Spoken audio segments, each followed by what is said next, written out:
Hi, Cristina Elena Penciuc. We have another sales masterclass. See, hello everyone. Hello Ara. So tomorrow, Friday. So I don't know if you are watching on Friday directly this video, but we have another sales masterclass as our monthly, talking about growth. But I think from a very interesting angle, like not all the customers are good customers. No, and I think that was very fascinating to hear from you. So, what is this masterclass this Friday about growth or not to growth? Yes, so there is a saying which one of my former managers used to tell me when I made the change from the startup environment into the corporate environment. And he told me sometimes it's better to go slower, to go faster than to go fast. And that was a piece of wisdom which at that time I was wrestling to understand, because coming from the startup environment, you have a lot of energy and a lot of adrenaline for speed, and you have the feeling that if you get more customers, you're very fast. That's an indicator of success, pretty much, and that you are with great chances to have more market share, to acquire more customers in the markets where you care about acquiring. So I think for all the startup owners or innovators that will join us in the masterclass, this might be something hard to chew, because knowing what it takes to be an entrepreneur, you have that drive and you want to make things happen, and you want to see things happen. And one of the things we like to see is to see customers. So it's probably a bit hard to accept a reality in which you say no to a customer, but maybe not for everyone. Maybe this is really something that some people have learned the hard way. How much time you need to spend with someone that is really just not appreciative or has not understood their problem, and therefore did not understand what was the better solution for that problem, and therefore you're caught between a hard place and a rock, so to say. So tomorrow we will explore what's about growth, really. So what's growth gotta do, like in the song of Tina Turner. So we're going to look at some data from some recent studies on what are the, let's say, emerging sharp trends on buying behaviors in B2B, particularly knowing that we are here in a community that is mainly a B2B community, but it can of course be, I think if the B2B trend is strong, a B2C trend is even stronger when it comes to the buying decisions, especially on that area, on the digital area that we're going to be focusing on. So we're going to explore some of the evidence that is out there. And I believe this will be quite relevant for everyone to integrate with what they already know regarding what they have observed from dealing with the current customers already, or with the current prospects. And then we're going to look at what is the relationship between the brand and loyalty. And we're going to discuss a bit about the loyalty as one of the most important levers of growth.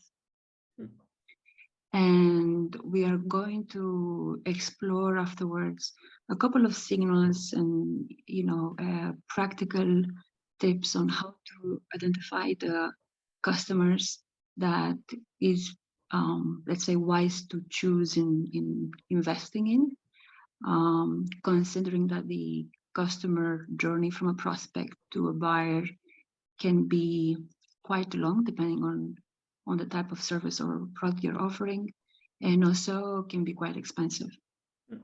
So that would be a more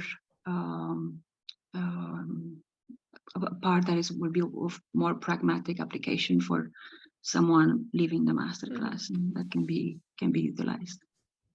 Yeah, because there is this part of, you know, when you are doing a product or solution which is innovative, like you have these early adopters, but maybe and as well, because the startup you need to have customers, because money is very important for keeping the company alive, and it's hard to say no to customers, like as well no to partners. And that was super interesting for me to know from you, like it's super expensive to have customers, like they are not your customers, because then you can keep your energy in customers that really are your customers and being cheaper. And this is amazing to have this kind of realization. Right, you cannot give from an empty cup, right? So as a founder, let's say if you don't have a very large company, don't have a lot of fixed costs and maybe overhead expenses, because you cannot really afford it yet, you might be the one doing that, but also doing the accounting part, doing a lot of other functions. So your time and energy become super expensive. Like your return on that time invested needs to be much more higher than a company that is maybe in a scale-up situation, right? Because you simply cannot afford. And as I said, the cash flow is the blood, right? Is the gas that fuels your business. So you do need to secure that. Now, if we look at this need from a loyalty perspective, and we say, okay, how much revenue do we need to break even so that we can keep the lights on? And how many customers do I need to have to get to that break even? But then how many customers do I need to keep because they ensure that I have that break even? This income, Exactly, right? So asking the right questions will give you the, let's say, your minimum amount of customers that you need from year over year, let's say, considering that your investments have remained stable in order for you to run your business. And optimizing that retention is helping you to, one, get better at servicing your current those specific customers, because you get to understand their businesses better, and you have the opportunity to improve the level of service and communication with them throughout that, let's say, first year of pilot or 6 months of pilot, depending how much how long is your sales cycle, and how long has been your experience with them. And in that process, you also learn more about your value proposition, because your value proposition in a startup continues to evolve as the market validates and tests your fits to market in a way.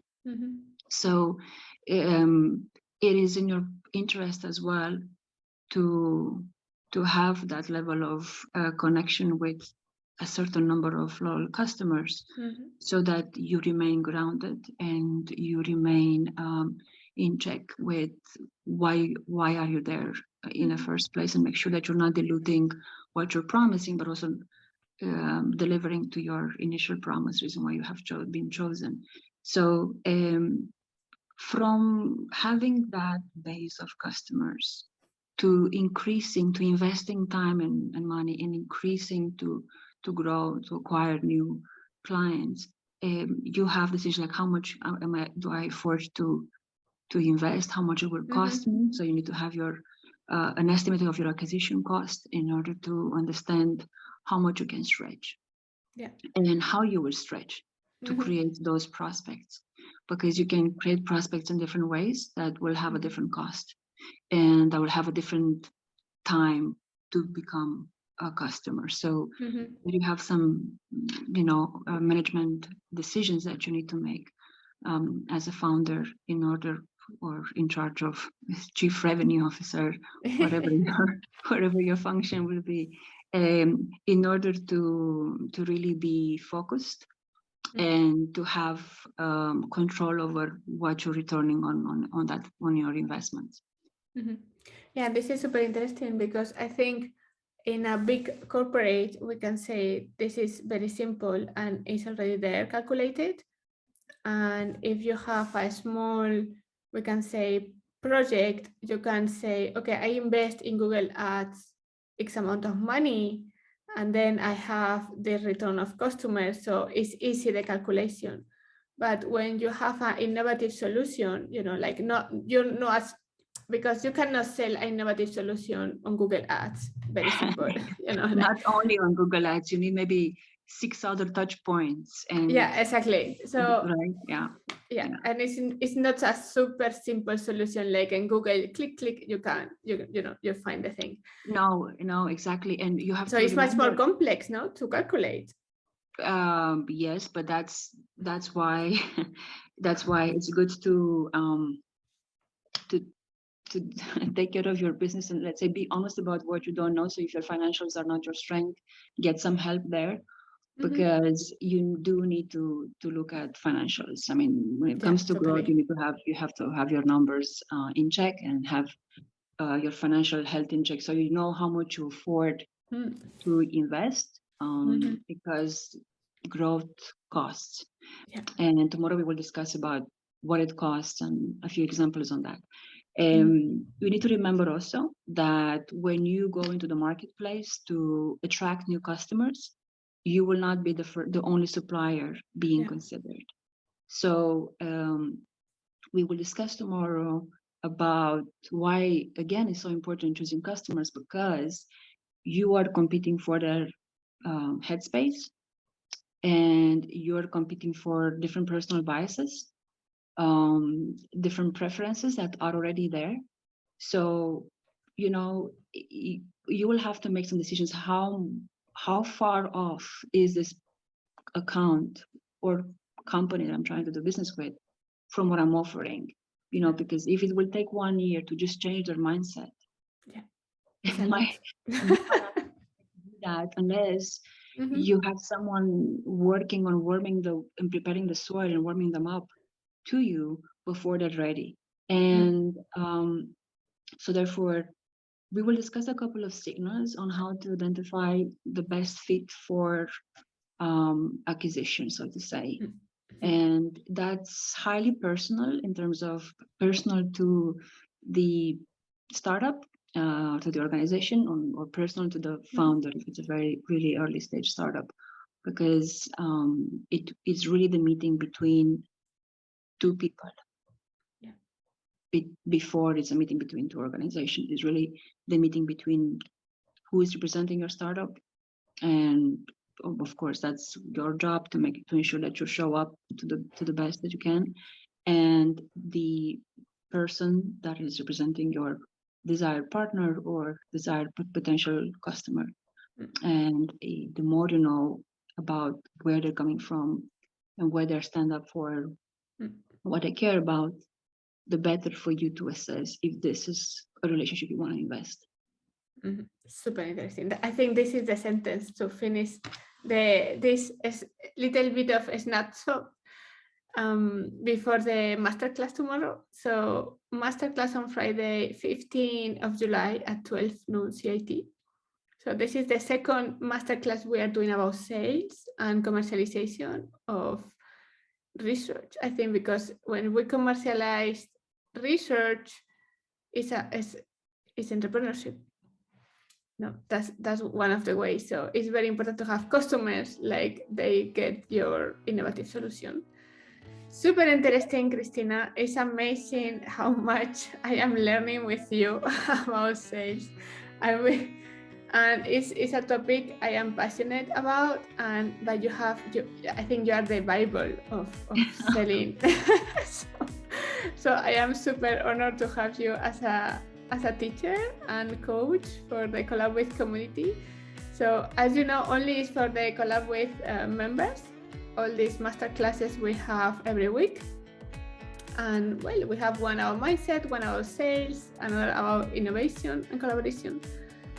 So if you want to join, you can join at collabwith.co/membership to check which one is best for you. But this Friday we have Cristina talking about growth, and it's amazing. So thank you very much, Cristina. Thank you. Look forward to seeing you, everyone, at the masterclass. Yes, see you. Bye.